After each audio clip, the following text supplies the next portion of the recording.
Hi everyone, I'm Lisa Morrell. Nice to see you. I'm here to tell you today about Linda Kohanoff's book that she wrote in 2014, The Five Roles of the Master Herder.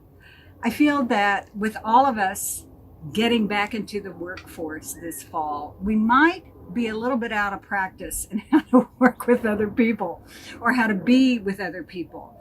And certainly that means families, loved ones, colleagues. So that's one of the main reasons why Linda wrote this book, is because she wanted to find a different way, a socially intelligent way to be a leader, whether that's a personal leader for your own life or whether it is in the workplace. She actually studied pastoral cultures in Africa, the Fulani tribe, and their ability with one person to drive these huge herds of cattle with the long horns through water, through fields of grass, through places that had grass on either side without any fencing, just one person. Now, mind you, the Western cowboys had a bunch of cattlemen and a bunch of cowboys running around trying to move a herd of cattle. These herders in Africa were able to do it with just one person. And so there's really an art to that. And I think this is one of the reasons why she was so interested and wrote this book. And she came out with these five different roles, the five different roles that seemingly this one person played with this in this relationship with the herd of cattle. And so for the next few days, I want to talk to you about what each one of these roles is about. The first one is I'm going to tell you what all of them are. There's five of them, right? There's the dominant, there's the leader, there's the nurturer companion, the sentinel, and then finally the predator. And each day we'll look at another one a little bit more in depth.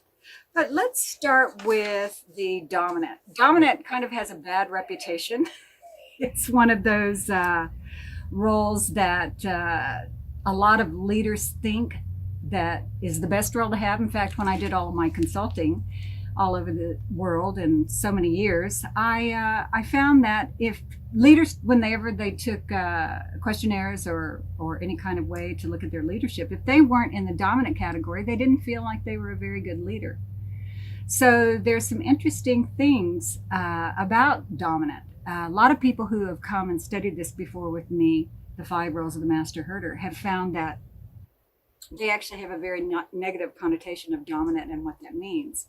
But remember, each one of these roles is necessary for the leadership and the movement of these herds with just this one person. So, whereas you may have one or more that is more developed for you, in actuality, we all have a little bit of each one. And sometimes we may overuse some and underuse others. So, we might need to develop some. And so this is part of what we're doing when we look at these five roles of the master herder, so that we can go back into the workplace, go back into the socialization of life, and understand ourselves more and how we respond to these situations, and perhaps look at what we could do differently that would help us to be in relationship better, and also in work to be more productive, because the master herder is very productive in moving these big herds. So let's get back to the dominant. There's two things to remember in dominant. Dominant is very important. And some of the things that I'm looking at Linda's notes, because she writes so beautifully, why invent the wheel, right? The instinctual characteristics of a dominant is keeping others away from something valuable. Sometimes attacks others for no reason, intends to make others look away, not actually in their eyes, and refuses to move when others ask. Have you ever been in a movie line, and no matter what you do, or a grocery store line, you cannot get that person to move? By golly, they're going to stand there no matter what. That is dominant behavior. And with horses, there are so many times when we're with the horses on the ground, they're not going to move. It's kind of like, make me. They need to know who is in charge. So the benefits of that is that they're very direct and they can protect, like a mama bear and her babies. They are not going to move. They are dominant. And I think I would let her win every time. And they're really good at setting boundaries. You can do this, but you can't do that. And so this open door policy that everyone has, come on in anytime, I'm available anytime, actually is not very productive because there are no boundaries and it doesn't teach others. Working with horses, you will learn a lot about healthy boundaries. And the dominant has a really good sense of that. Also, the dominant breaks up fights or squabbles between others. It's kind of like, let's get back on track here. We don't need to waste our time with social dynamics. What we need to do is get back on track. And also helps to keep others out of trouble, move people who are a little bit lazy. So I was saying to someone earlier, if I had to describe the leader, that would be the CEO. But the dominant, when it's used appropriately, is the COO. So they're the director of operations. So the challenges, though, remember I said sometimes we use too much of one and not enough of another, is that I call it, and Linda calls it, the immature dominant. And this is basically the bully. You've all seen them. That's the ones where you can't really look in their eyes because you don't know. You want to just be invisible because they can just burst out at any moment and you don't know why. So you spend your time worrying about what's going to happen, being in hypervigilance, rather than responding. You're reacting all the time to these immature dominants. And think about the leaders. I've worked with so many leaders all over the world, and some of them just want to keep people hopping. Yeah, I just want to keep them guessing. And in fact, that does not create followership. It doesn't create trust. It creates fear and hypervigilance. And this is not what you want if you want to have connection, feel safe, feel like you're working together as a team towards something. Any of this is very difficult to do with the immature dominant. And by the way, the dominant is someone who will call on the immature dominant and make sure that they are in line.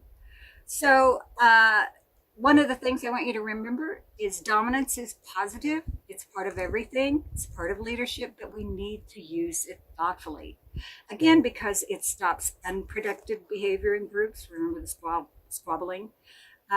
It actually handles aggressive or passive aggressive power plays.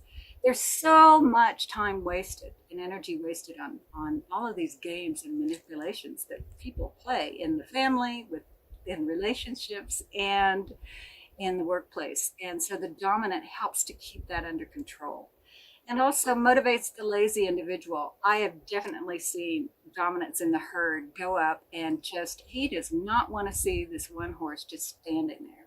He wants that horse to move and play his role within the herd, because remember, the herd depends on everyone playing their role for the thriving of the herd. And anyone who's not playing their role can put the herd at risk. So also the dominant protects valuable resources from those who would take advantage. How I saw that play out in work is that somebody higher up would say, oh, well, we're going to take these people, we're going to put them on our project, or we're going to move this over here and you don't get that. And the leader who exercises thoughtful dominance stands up for those resources so that people have what they need to do what they need. So that's a little bit of a cliff note on dominance, the dominant role in the 5 roles of the master herder. I'm always excited to hear what you think about that. You can send me an email at lisa@equinealchemy.com or check on my website to learn more about them, 5 roles of the master herder. Tomorrow, we're going to look at the leader, and we'll go a little bit in depth more about that. So thanks, and see you tomorrow. Bye-bye.